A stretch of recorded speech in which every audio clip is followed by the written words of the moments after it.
North Central London Cancer Alliance. The session today is going to be about cancer awareness today, how to spot signs and symptoms, as well as how services are working during COVID, especially now we're in lockdown.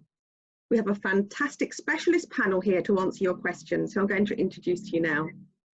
We have Nitika, Silhi, Macmillan Cancer GP. We have Fanta Bojang, Programme Manager for Prevention, Awareness and Screening for the North Central London Cancer Alliance. We also have Zaheer Mangera, the Respiratory Consultant and Lung Cancer Lead for North Middlesex University Hospital NHS Trust. So in a moment, we're going to ask each of them to do a very short presentation or a chat, and then we'll go through the questions that many of you have sent in when you booked to join this event. As you know, 1 in 2 of us will be affected by cancer, and I know my family has been personally. So it's a really important subject, as cancer is no longer the C word of fear and imminent death. The innovative treatments and surgeries now mean that so many more people are recovering from and living well with cancer. So we will hopefully have time at the end to go through any questions that come up during the session, and please do post the questions in the chat as we go along. And before we start, can I ask everyone to complete our survey at the end of the call, see in the chat, to help us keep improving these sessions. We appreciate your honest opinions, please. Thank you. So we're going to start now with Nitika, Silhi, the GP Medicus partners, about recognising signs and symptoms of possible cancer, taking prompt action and contacting your GP during COVID-19. Thank you, Nitika. Thank you, Sue Jane. Good afternoon, everyone. My name is Dr. Nitika Silhi, and I'm the Macmillan Cancer GP for Enfield. Catherine, next slide, please.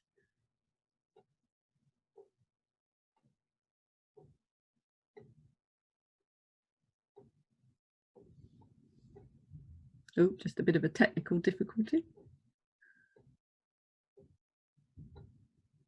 There we go, lovely. So today I'm really here just to emphasise 2 points. The first is recognising the worrying signs and symptoms of possible cancer. And the second is how best to contact and interact with your GP during these coronavirus times. Next slide, please, Catherine. So, as some of you may have been aware, last year we ran quite a successful cancer awareness campaign in Enfield. It was along with the support of our colleagues at Healthwatch, as well as the local council, Public Health England, and our voluntary sector under the umbrella of Enfield Voluntary Action. And what we were trying to really do was promote an increase in the awareness of the worrying signs and symptoms of cancer, so that people can present earlier to their GP and that things can move quicker once those signs have been picked up. So the worrying signs that we as health professionals were worried about were things like blood in your pee, blood in your poo, and although in the majority of cases these symptoms will probably be caused by non-cancerous illnesses, it is important to speak to your GP so that you can decide whether or not these symptoms are worrying enough, and to decide whether or not you need further investigations. Finding cancer earlier means that it's easier to treat, which means you have a better chance of surviving the cancer. Next slide, please, Catherine. So specifically, what are we worried? Oh, back one, please.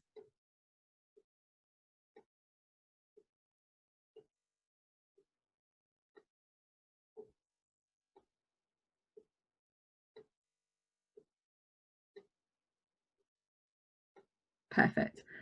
So these are the specific worrying signs and symptoms that would cause concern to a health professional. So changes in your bowel habits. If you have blood in your poo, if having had a previously regular bowel habit, you develop diarrhea or constipation for over 2 to 3 weeks for no obvious reason. If you feel, having emptied your bowels, that there's a sensation that you haven't quite finished emptying your bowels after going to the toilet, and if you have a pain in your stomach or in your back passage that, like I've said, lasts for more than a few weeks, it is important to speak to your GP about it. The other sign that we're worried about regarding the abdomen or the tummy area is if you feel bloated for more than 3 weeks or more. Next slide, please, Catherine. Specifically, if we talk about lumps, in particular lumps in your breast, but also lumps anywhere around your body, something that is rapidly increasing in size, something that shouldn't be there, that wasn't there before, you do need to speak to your GP about this as well. If we talk about bleeding, any unexplained bleeding from any site, so blood in your urine, blood in between your period, blood from your bottom end, blood when you're coughing, and blood when you're vomiting. Any of these signs or symptoms need to be reported to your GP. Next slide.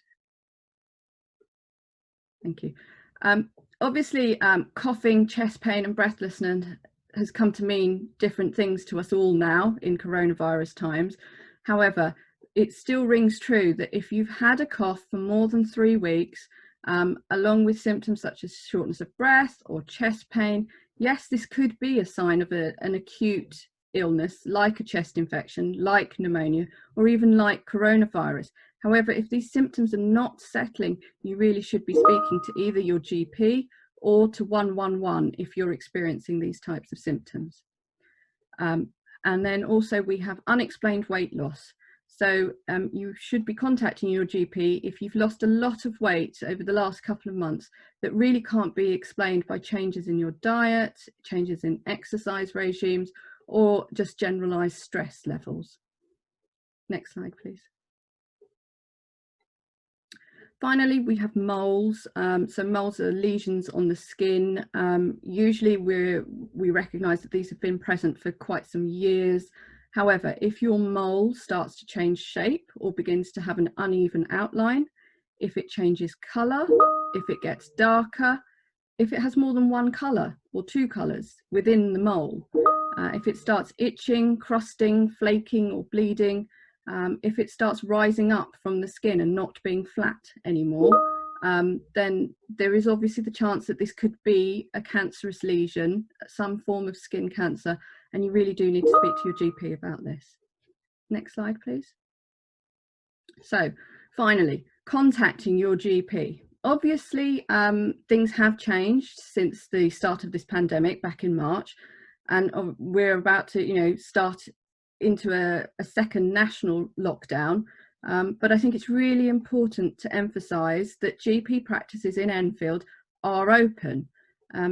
However, the method in which you make contact with your GP or your practice nurse has changed in order to ensure the safety of both you as a patient and the staff who work at the practice. So in the majority of cases, your healthcare professional at your practice will contact you by phone initially to assess your symptoms, and following this there may be a video consultation, if necessary a face-to-face consultation. Your GP may ask you to complete various investigations, blood tests, x-rays, stool samples, urine samples, and this all may involve you either attending the practice or the local hospitals. And I'd like to reassure everyone that the NHS has worked really hard to ensure that it is safe for patients to attend their practice and their local hospitals in this manner. Next slide, please. So I think we're going to take questions at the end. So I'm going to finish here with the Macmillan Cancer contact details. Macmillan is still present, it is still available. Again, like primary care though, the method in which you can contact Macmillan has changed. So hopefully, I think we're recording this, so the phone number and the website are still definitely active. And just to say that, cancer hasn't gone away during the COVID times. And so Macmillan is still here to support people. Thank you. Thank you, Nitika. That's really interesting information. In fact, I was one of these people that was using sunbeds back in the day on a daily basis. And unfortunately, I had a mole that went a bit peculiar, and I did check it out and it was all okay in the end, but it's taught me a very big lesson that I need to look after my skincare. And regards to GPs and their access to them, we've actually done a video about how to access GPs now. It is digital by default in many ways, but they are still very much open, like you said, Nitika, very much so. So if you're unsure about how you approach your doctor, how you get an appointment, do have a look on our website. We've got lots of interesting information there that will actually guide you through that process. So next we have Fanta Bojang, who's going to talk to us now about the restoration of breast, cervical and bowel screening cancer services. Thank you very much. Thank you. I'll just wait for this slide to come up.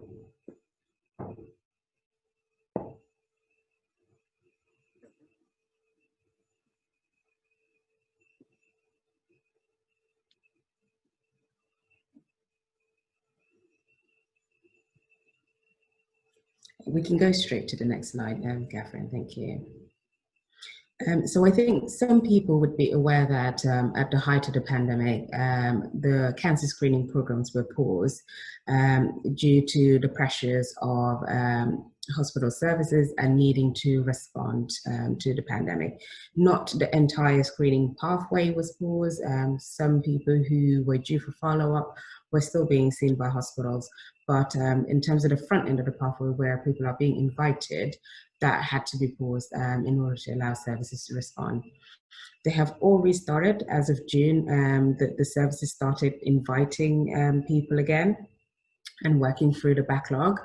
So you'll see the first being the breast screening program, which invites women aged 50 to 70. And they have, again, comments sending out those invites and working through the backlog.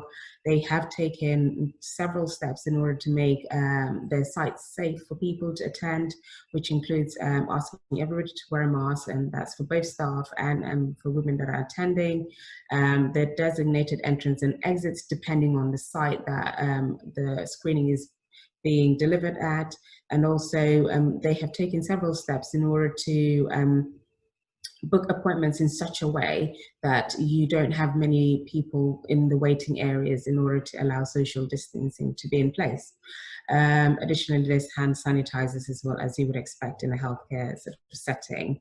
One of the other things that's being done is gradually moving the service to be issuing open invitations.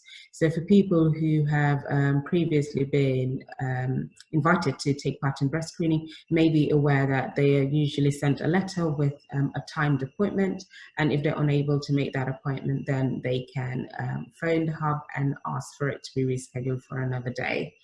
Those are still being offered. However, they're starting to offer open invites, which means that women will be sent a letter asking them to get in touch and book an appointment that's convenient for them. This rollout is happening gradually, and in North London, 2 sites have gone live, and that's Finchley Memorial Hospital and Kentish Town. But as you might expect, this is a huge piece of work, so it will take a little bit of time for all of that to be put in place. There has been a change, a temporary change in terms of breast screening for women over the age of 71 who could usually sort of self-refer themselves for a mammogram due to the pressures of getting the program back on track and just looking at the evidence base around how screening best benefits the population. For now, the 50 to 70-year-olds who are the core group are being prioritized to get that backlog cleared and to get people back on track. The breast screening helpline is still available, and if people are worried about any symptoms that they might have, they should contact their GP. Again, bowel screening as well, which is for men and women aged 60 to 74, has restarted. Now, the first part of this screening program is that people are sent a fit kit to their homes with instructions and all of packaging that they need in order to complete and return it back. They don't need to go into a hospital or to their GP practice in order to do that bit. For anybody that has a positive result following the fit kit, and they're invited to come in for further investigations at UCLH. These are a very small proportion of people.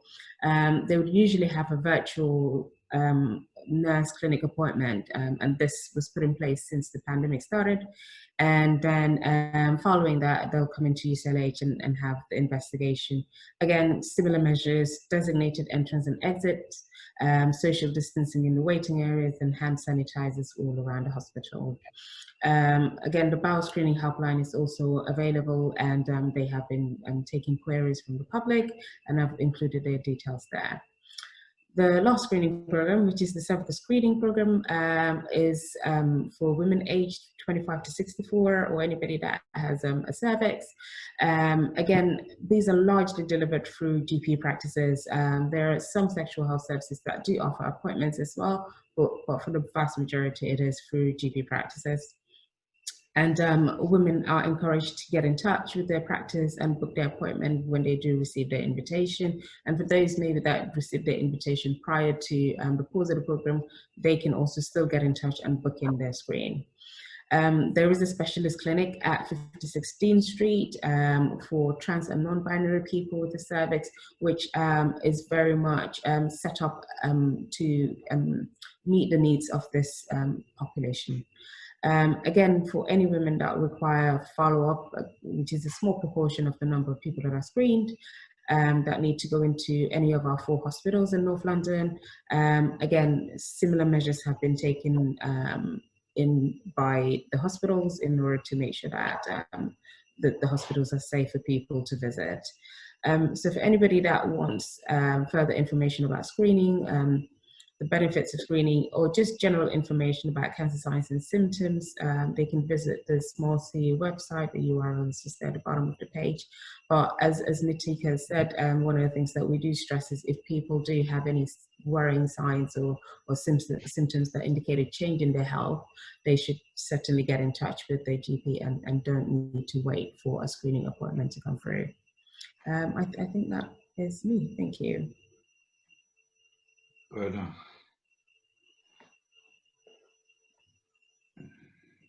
Thank you so much, Fanta. I think that's very interesting, because people often thought that because of COVID that none of the screening would take place, everything would stop. Oh, I think I was quite anxious. People were thinking maybe I shouldn't go, maybe I have to wait till it's all over. So this reassurance is really important to let people know that actually, no, don't wait. If you get an appointment, if you get a request to have a test, please do go. There are so many steps in place to keep you and the staff safe. So absolutely. And even with the second lockdown as well, the services are still continuing to run. Absolutely. I think the message here is that sooner rather than later, you know, let's capture this sooner rather than later, so it can be treated, it can be dealt with in the most appropriate way. Thank you very much. Yes. The next speaker we have is Zaheer Mangera, the respiratory consultant and lung cancer lead for the North Middlesex Hospital. Thank you, Zaheer. Hi, everyone. First of all, I'm going to talk about what happened during COVID. At no point was our lung cancer service closed. During even the very worst days, we were still doing CT scans. We were still referring patients on for treatment, either to oncology or to the surgical teams. But clearly, COVID was a challenging time, particularly for all those who were stuck at home with the symptoms and told to try to do their very best not to leave the home. And it has had an impact. It's a huge swathe of cancer diagnoses that are now filtering through the system now.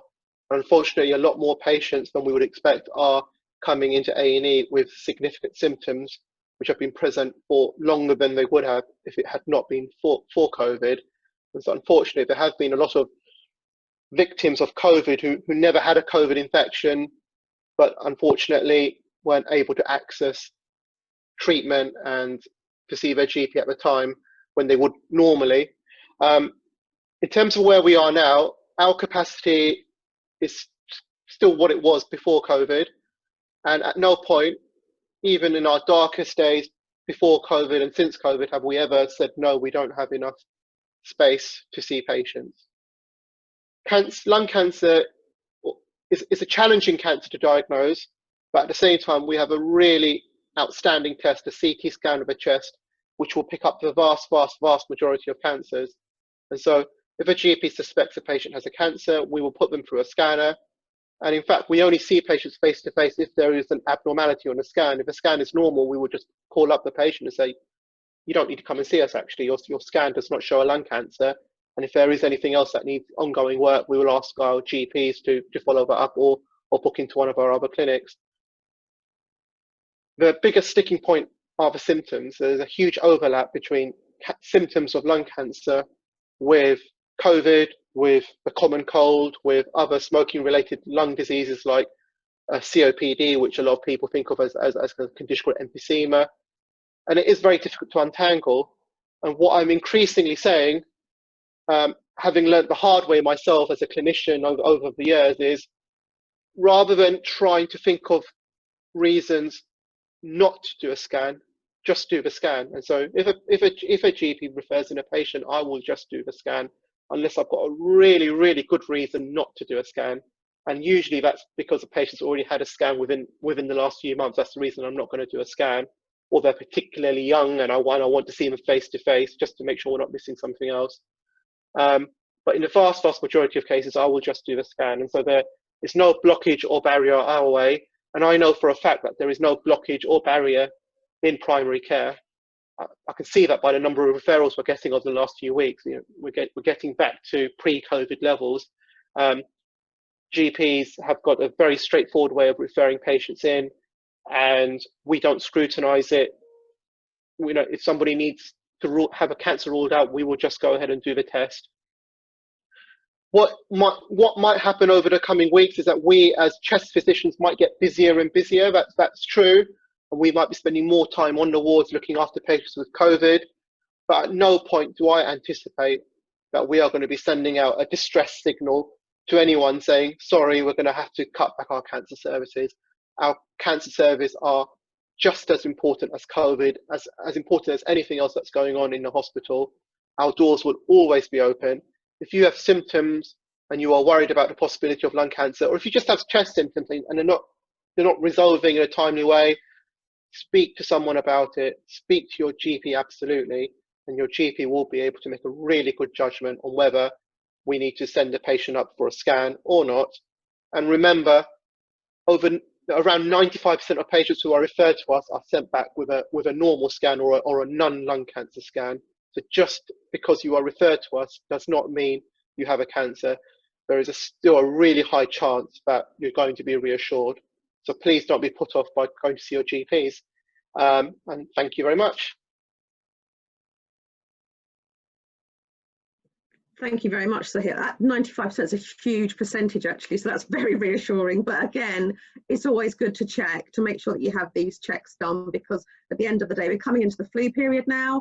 People are going to get more congested in their chests and so on and feel like, you know, they may have issues. So again, we are promoting the flu jab as well, and we had a session on that. So we'll put a link up for that if anyone's a bit unsure about having their flu jab.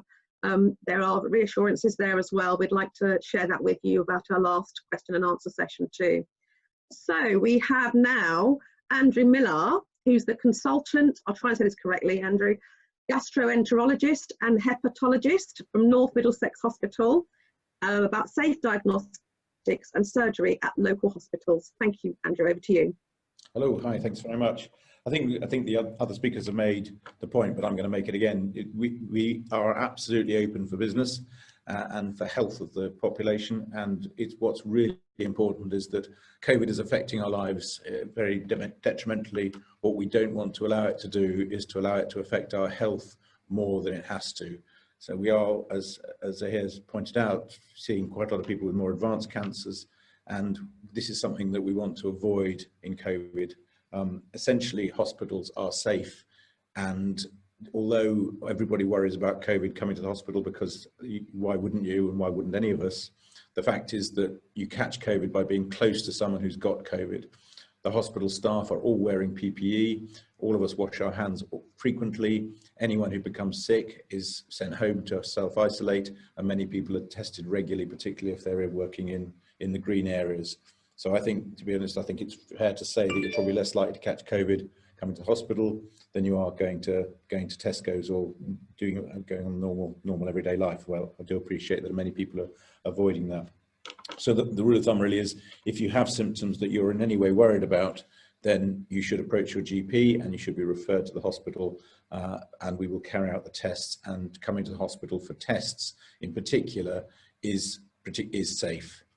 It is true that if you have surgery, and particularly complex surgery, in a hospital where there's a lot of COVID around and you catch COVID during that period, that does present more of a risk, and that is why the hospitals work very hard to ensure that all surgery like that is carried out in what are called green areas, which are safe because all the staff are regularly tested. There is a separate entrance into the hospital. It's almost a separate hospital in its own right, which is treated as differently to the rest of the hospital, in that nobody with even suspected COVID is allowed in there. All patients are tested before they come for surgery in those areas, and at the moment we've not been seeing anybody catching COVID in those areas. So even the surgery done properly is safe. It is true that much of the surgery happens in specialist centres such as the Royal Free and UCLH, but some of the surgery such as colorectal surgery does happen in our hospital. So what are we doing differently in COVID? So we are working differently, and I'm sure you'll all be aware that we work in very much more what's called virtual way. In other words, we try not to bring the patient in if possible, although it is safe to come in naturally. If we can avoid the patient coming and avoiding any risk whatsoever, then we do so. So when the GP refers the patient to us, we're now looking very carefully at that referral, more carefully, and scrutinising it more carefully than we did before. In some specialities, we will always go to a test, as we do with in chest medicine, as Zaheer has pointed out. In gastroenterology, which is mainly my speciality, we will then think carefully what tests need to be done, partly because that often involves endoscopy, and we want to be sure that we're doing the endoscopy for the right reason. And sometimes where we can't make a decision based on the referral, we will then contact the patient, or either as a face-to-face appointment, or increasingly with a telephone appointment, and then arrange the tests. In the future, we're going to be having more CNSs helping us with the diagnostic pathway. So rather than just inviting people to come for a test, a CNS will be there online to support you and to make sure the test is done in as safe and as pleasant way as possible, and that you're given the diagnosis. Andrew, can I just interject? Can you just explain what a CNS is, please, for us? I'm totally sorry. Thank you very much. Yes, I should not use TLAs without explaining three-letter acronyms. A CNS is a clinical nurse specialist. So we rely very heavily in cancer care on clinical nurse specialists, which is why it rolls off my tongue rather than more rapidly than it should have done. And these individuals are highly trained, highly specialized, and highly caring, and they support us and particularly support the patients through the pathway. Historically, the clinical nurse specialists have worked to support patients who have been diagnosed with cancer. We now recognize increasingly the benefit of having clinical nurse specialists supporting patients in the diagnostic part of the pathway. As Zaheer said as well, I would support very much that the vast majority of our patients do not have cancer. So when you're referred to a cancer pathway, although that is a very worrying time, and it's really important that we get people through that pathway really quickly, it is still unlikely that at the end of the day, usually it's between around 5 to 10%, and sometimes much less than that, who will actually turn out to have a malignancy. So the vast majority do not have something serious, but if we don't diagnose and treat the other 95% of patients urgently, we won't pick up early tumours. And that's why it's important not to wait for COVID to die down, not to wait to see if your symptoms will just resolve more than a few weeks. Obviously, some symptoms will just go away in 2 or 3 weeks, and if they do, that's fine. But if they're not rapidly resolving, or if you're very worried about them, you must report them to the GP, because if we catch these tumours early, we can cure tumours, even the nastier ones. But if people present late, that's our chance of being able to cure the tumour is much reduced. So that's why it's so important not to wait, but to carry on presenting, and then we'll work out how best to manage the problem thereafter. So the message at the end is, please come, please see us, please see your GP. GPs are open for business. They will often do a telephone consultation first. And if you need tests, we have ways of doing that safely. And most of the time, the surgery is completely safe as well, particularly when it's done in a green zone as an elective planned surgery. Thanks very much. Thank you, Andrew. That was, again, really useful information to know, because I think people are fearful. They are thinking, well, actually, I'll kind of wait, or maybe I don't want to go into hospital because hospitals have COVID in them. I know my parents are very much of that ilk. My mum has an incurable cancer, but she's living well with it. because it was actually diagnosed very early and she was able to get really good interventions. But I've still had to encourage her to go and get blood tests now because she's like, oh, I don't know if it's safe. So again, we need to reassure everybody and reiterate, if you're not sure or you feel unsafe, it's better to ring the hospital or your GP to sort of understand the process better, find out how that procedure is going to go ahead or how you will access that service rather than not go. I think that's really a key part of it. You know, it's better to have the treatment now than wait because, you know, we don't know if it's going to be cancer or if it actually can compound itself later on. So I think that's the strong message throughout, is if you have a symptom, get it checked out and do it now. Don't wait. Thank you very much. So we have some questions and some of them will have already been answered. So we're going to say them anyway. So perhaps the speakers can take it in turns to answer their respective area of expertise. The first one being that my mum was informed during the first lockdown in March that Macmillan services were not available because staff had moved over to help with COVID. Is this correct? And I know you've answered that, but it'd be useful just to reiterate that. And the patient has not been signposted to Macmillan and is still getting intensive treatment. So perhaps you could answer that one for me. Shall I take that one? Please. As the Macmillan representative. So first of all, really sorry to hear that you know, your mum has had these difficulties accessing Macmillan. Obviously it has been a challenging time, but Macmillan information and support services are still available.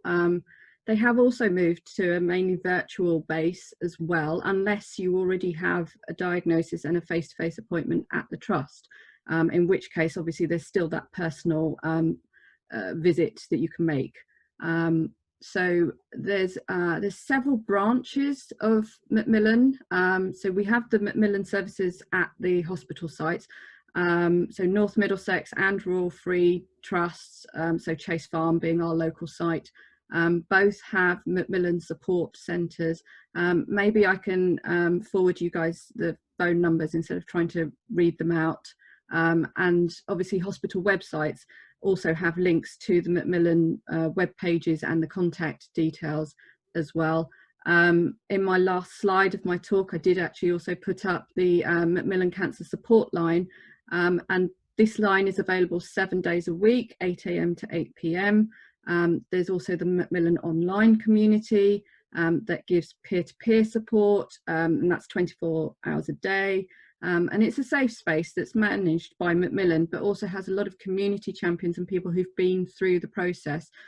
So it's really powerful and it's really invaluable for people to be able to communicate and speak with others who have understood the journey that they've been on, and to provide that support. And Macmillan is still available for those people. It's just a different way of accessing them. And again, I'd like to reassure people that yes, during the first wave, some Macmillan nurse specialists were moved across to the acute coronavirus wards to help provide cover, but we're not anticipating any of that happening during this second lockdown. So those nurses should still be available to support patients going forward. Thank you. I think it's important. It's not just about the physical health, it's also your emotional health and your mental well-being. And that comes with, you know, when you hear the word cancer, it's a very scary thing to hear. So, you know, it's useful to have that backup and support from organisations like Macmillan. So thank you for all that you do. It's great. The second question is, how will I get blood tests to monitor my cancer during lockdown? We'd like to answer that one for me. Do you want me to do the community side and then Andrew and Zaheer could do the hospital side? Is that okay? Yeah, that's great. So currently Enfield GPs do have access to what we call routine phlebotomy, so blood tests at Chase Farm, Barnet, Royal Free Hospitals, Cheshunt Community Hospital, North Mid Hospital, and also we've just commissioned a new site at the Evergreen Surgery down in Edmonton. As well as that, so these are all for generic blood tests available to all patients. But if you also have a certain long-term condition such as diabetes or blood pressure or an irregular heartbeat, then some GP practices are also having a phlebotomist available at their site. So as you've stated many times, you know, if you're unsure of the procedure, if you're unsure about where you can access, it is a good idea. All our reception staff are aware of, you know, where these blood tests can take place. So please do contact your surgery. Just to say that all blood tests that GPs request are appointment based now, and need to be pre-booked either via the internet or on the phone. So that's probably just a small change to some people there. But, you know, blood tests are available to people. In fact, I can endorse that, because only this morning I was booking one for my dad. So I managed to do that online for him because he doesn't have internet. So there are the barriers, I know, with the internet for people that not everybody has that. And, you know, and it is having to rely on others sometimes to do that is can be a barrier. But on this occasion, it went very well. Thank you. So the phone lines are still available. Obviously, they may be slightly busier than usual. And it's, you know, if it's important enough that the GP's given you a blood test form, then it's important enough for you to pick up the phone and make that phone call. Definitely. Thank you for that. The next question is, if I have to go in for treatment, and I think Andrew's covered some of this, will it be separate from the hospital building, like in a van or a trailer, or will I have to walk through the hospital, as I'm quite medically vulnerable? So yeah, I mean, I mentioned the surgery. I should also mention that the North Middlesex, the chemotherapy is also through a separate entrance now, so that you will not be coming in contact with patients who potentially could have COVID. But I do emphasise as well that even if you were to walk through the main hospital, you'd come in through an entrance where you'd be temperature checked, and you'll be given hand sanitizer to use before you come through the hospital, and you will be socially distanced from other patients and other people and other visitors at all time. We're not allowing general visitors still to come into the hospital to keep the general numbers down. So yes, you should come to a separate entrance if you're definitely having planned treatment, but if you need to come for blood tests or for some other reason to the hospital, you will still be kept safe. The risks to you, to anyone coming to catch COVID, of catching COVID just by coming through to the hospital and having some tests is very low. And if you're having more significant treatment like chemotherapy and surgery, there are separate entrances and separate places to have that treatment. Thank you for that. I've actually had a pop-up question that I'd like to ask as a supplementary one as well, that people from Black, Asian and minority ethnic communities have been reluctant to access hospital services because of the experience of disproportionate effect of COVID on that community. The speakers have been really clear that services are safe and open, but what can be done, or what should be done, to reassure these communities that actually, please do come, it's safe to do so? Any thoughts on that, please? I'm happy to answer that one. Oh, sorry. I'll go first then. It's a really important question. I think we as an organisation, talking about North Middlesex, are very aware of this. You know, a significant proportion of our workforce are from BAME groups, with a very active BAME network within the hospital, and members of staff have asked this very question. And so staff are asking this question about their own health. There's no doubt there's going to be lots of patients out there asking this question. And I think in terms of, you know, how we reassure, I think recognition is important. And I think it's also important to recognize that outcomes for lots of other conditions other than COVID are also poorer in BAME communities. And some groups are harder to reach, whether it's because of communication barriers, for example. We will do our very utmost to protect all of our patients. That goes without saying, but particularly BAME patients, you know, I would really plead with you and say, if a member of my family needed help for a minor health complaint or a major health complaint, the words, well, it's probably not a good idea because of COVID, would never ever enter my mind when I'm giving out advice to my nearest and dearest. And I want to treat all the patients in Enfield and beyond in exactly the same way. If you have a health complaint and you delay it for any reason, the chances of having a poorer outcome are much, much higher. And so whilst the risks of COVID are very, very real, and there are lots of people out there who, you know, their lives have been materially changed because of COVID, either because of having infection themselves or because of the impact on their families, there are also countless examples of people whose lives have been transformed because of a delay in treatment. And so it's really important to take any symptoms seriously and not to allow COVID itself, the concerns around COVID, overshadow the concerns related to any other kind of health problem.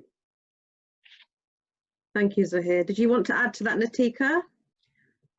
I just thought I'd plug the cancer awareness campaign that we worked with yourselves at Healthwatch last year, and we did highlight from that campaign that, you know, people from the BAME communities have less awareness of worrying signs and symptoms of cancer, and I think from today, you know, that this is part of a programme that we are working along with Public Health, with our council, with the North Central London Cancer Alliance, to try and unpick some of those knots and some of those anxieties that, you know, BAME communities do have.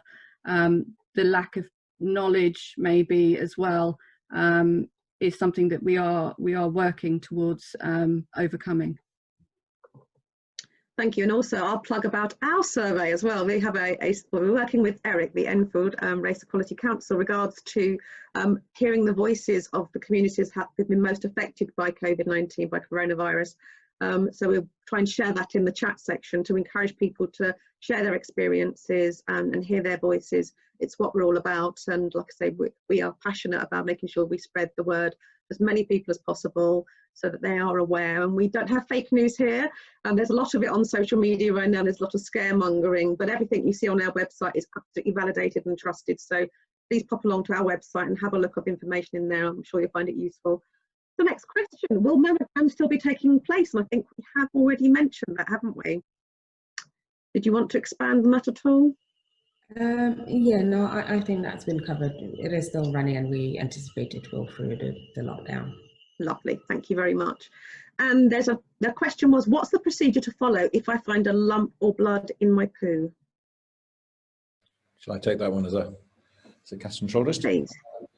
Essentially, that is something, both of those symptoms are symptoms which should be presented to the GP, and your GP will almost certainly want to refer you to the hospital. If you describe symptoms which particularly have come on more recently, that you may describe a symptom which your GP is aware of already, and you're already aware of it, and you do need that discussion and reassurance, and your GP may be able to reassure you that this has been present for a long time and it's been diagnosed previously, and you don't need to come to the hospital and have any investigations done.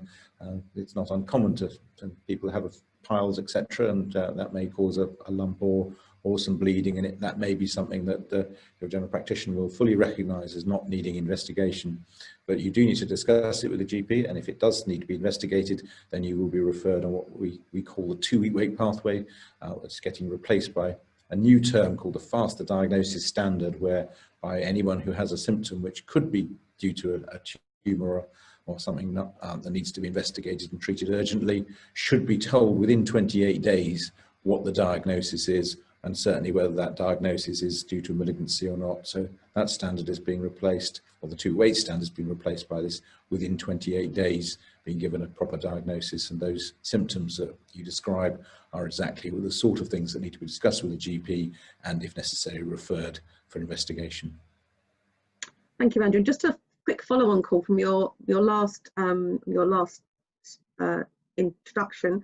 You mentioned endoscopy. Can you explain what that is in case anyone doesn't understand what that procedure is? Because people are scared about, you said about endoscopy and how that could affect people. Yeah, so endoscopy refers to the procedure where a small flexible tube is placed either through the mouth or through the bottom to look inside, whether either into the stomach or around the colon, to see whether, particularly whether there's any malignancies. This can often be done very safely and very easily and without sedation, but anybody who feels that they need it or definitely wants it would have sedation so that they are made sleepy for the procedure. And in some cases we can make people very asleep and give them a general anaesthetic, but that's very rarely necessary. And as I said before, the endoscopy suites are safe, There's been big studies, with one's just been published recently from national survey of I think around 20,000 patients, and no one has caught COVID coming for an endoscopy. So it is a safe procedure to come. It's obviously not the most pleasant procedure, and great care will be taken to make sure that it is as safe and as comfortable a procedure as possible, both from the procedural point of view and from the point of view of exposure to COVID. Thank you, that's excellent. I think it's important if people actually are referred that they understand how long they are expected to wait. I think that's one of the key questions if you are referred by your GP. We'll ask that question so you're clear on how long you might, because there's an element of fear and anxiety already when you've been referred, even if you don't know the outcome yet. So it'd be really useful if people did ask that question when they are speaking to their GP on how long they expect to be seen, and then perhaps chase it up if they haven't heard in that time frame, because your health is really important and it's really, it must be checked up and followed through. So that's good to hear.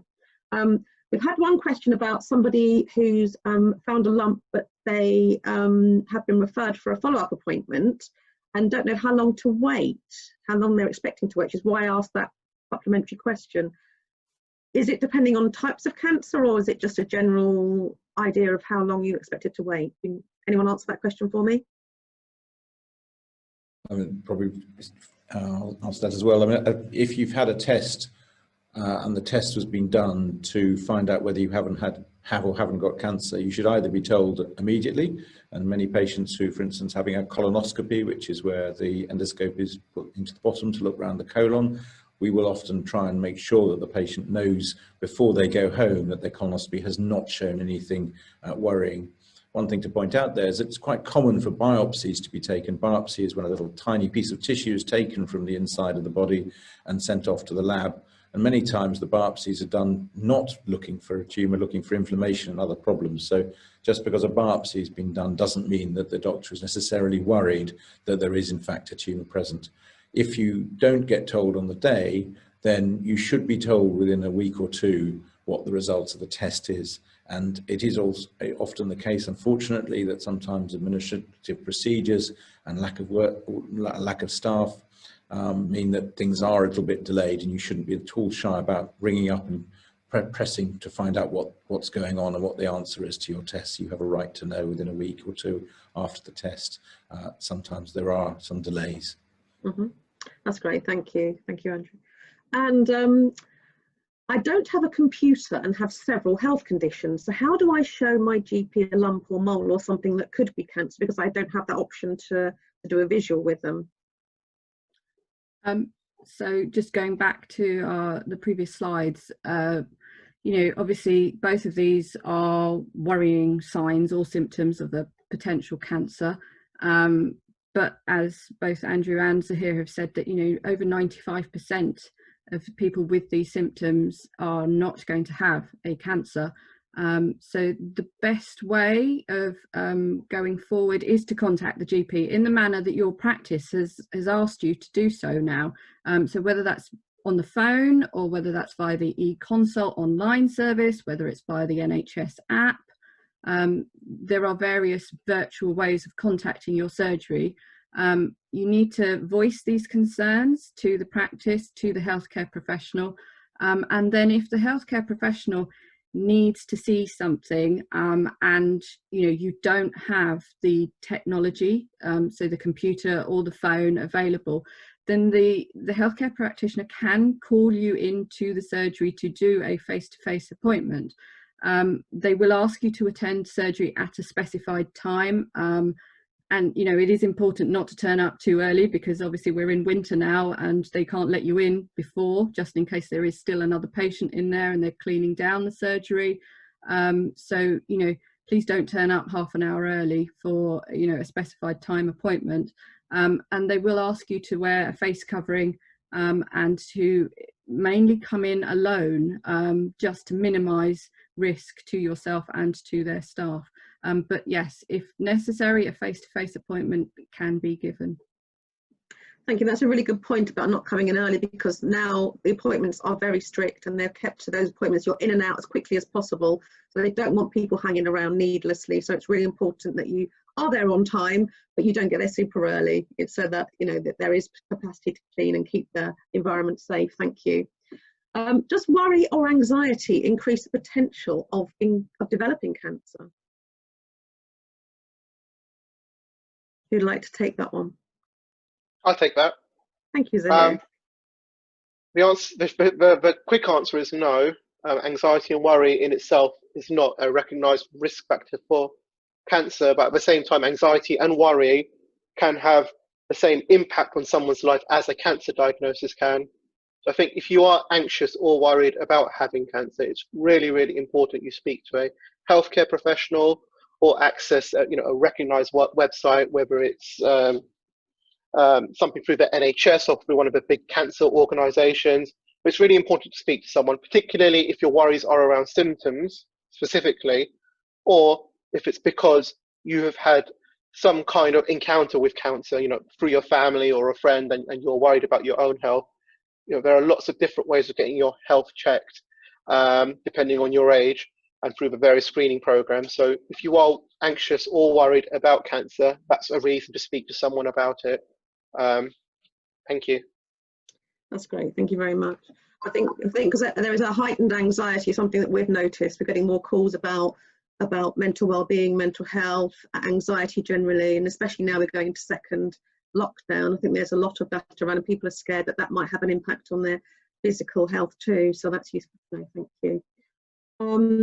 And my husband smokes and he is self-isolating. He says he cannot give up during the pandemic as he finds being household extremely stressful. He's also drinking more alcohol than usual to help him sleep. What can I do to suggest to help him? Can I take that one as well? Please. Particularly with smoking, there's never a good time to stop smoking. In fact, the best time the evidence shows us that someone is more likely to stop smoking is when they've had a health scare. So if somebody is admitted into hospital, then they're twice as likely to stop smoking at that point in time. And of course, that's not how we want people to stop smoking. So I think it's a really important message. There's never a good time to stop smoking. And it's really important to understand that the barriers to stopping smoking are not just the excuses people make. It's a chemical addiction to nicotine, and nicotine is highly, highly addictive. In terms of how you can help someone stop smoking is, first of all, awareness that it's a problem, and recognizing that it is a problem, and then thinking about how you can access professional help around this. And there's the NHS Stop Smoking website is a really good starting point. We are hoping to develop and expand services in Enfield in the future. And thinking about how you can cut down through nicotine replacement therapy. So, patches, inhalators, gum, micro tabs, quick mist, the products out there are endless. And so to try these as a way of, avoiding cigarette smoke and think about how else you can get that nicotine that your body craves in those first few weeks when you're trying to have a quick quit attempt. And I'm going to say something about e-cigarettes as well and vaping. So the official guidance from my professional body is that we are going to sit on the fence about whether we are going to encourage patients to switch to vaping. But other organisations like Public Health England and the Royal College of Physicians, which are two really important organisations and in the grander scheme of things, do advocate their use as a way of cutting down the harms of cigarette smoking. And my personal view is that if that's the only way I'm going to get the person in front of me to stop smoking, I would much rather they vape than smoke cigarettes. But recognising as well that we don't know if vaping is risk-free, but it's certainly much, much less harmful than smoking cigarettes. And on that basis, that's why I would advocate vaping. So there are lots of different options. In terms of the alcohol, I don't know if Andrew wanted to say something about alcohol. Yeah, I mean, alcohol, obviously, a lot of us use a small amount of alcohol as a way of relieving anxiety and to enjoy life. It is encouraged to occasionally, if you want to use a small amount of alcohol to enjoy life, but it shouldn't be used as a way of dealing with anxiety or depression or coping with difficulties in life, because that is where people go down a slippery road and start drinking more and more. And COVID is a very anxious time. People who are locked up in their houses naturally will probably look at drinking as a way of relieving their relieving their boredom, their anxiety about the situation. And what's really important is to encourage people to use alternative ways to manage that problem. Walking outside in the fresh air, keeping away from, if you're vulnerable, keeping away from people, good social distancing is safe. Generally, COVID is not in the normal fresh air, and taking a good long walk is a very good way of relieving stress. And I would encourage people to use that. And there are lots of good apps, particularly focusing on things like mindfulness, that can be used to help people to relax and do relaxation exercises to avoid them wanting to drink alcohol. The other thing is we're seeing quite a lot of people who are gaining weight during the COVID period because they're not exercising, they're not exercising as part of their normal work, and therefore they eat their normal amounts and eat a little bit more staying at home, and as a result gain some weight. And obviously one of the risk factors if you do catch COVID is of having a poorer outcome is being overweight. So again, that's something to try and avoid if possible. So that essentially don't use alcohol as a way of relieving stress of COVID. Find other ways to relieve the stress instead. And if you are getting into trouble with anxiety, then do see your general practitioner about that, because Nitika and co are very, very used to helping people with that sort of problem.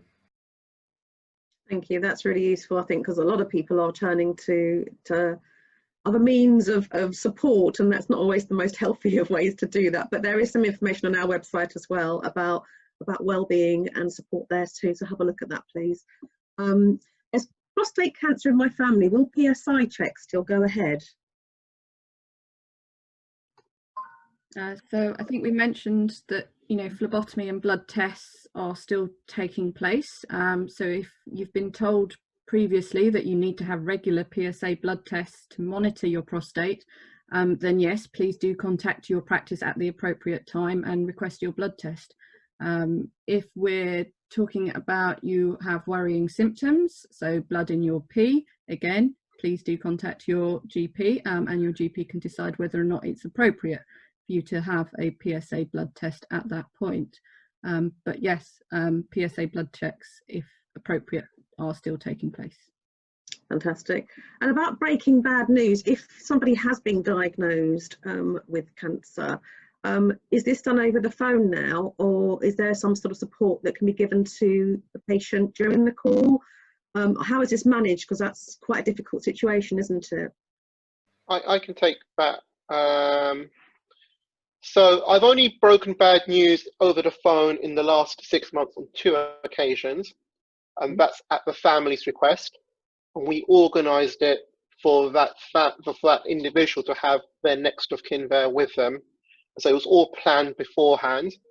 Immediately after the breaking bad news, our lung cancer nurse specialist did a follow-up phone call as well to help reinforce any messages, and just be there to answer some of those questions that the family didn't feel comfortable asking me or forgot to ask, for example.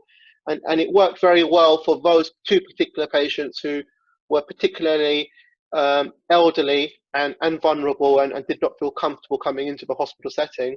And at no point have we ever had the need to say no to breaking bad news to a patient because of COVID face to face. We've never had to do that.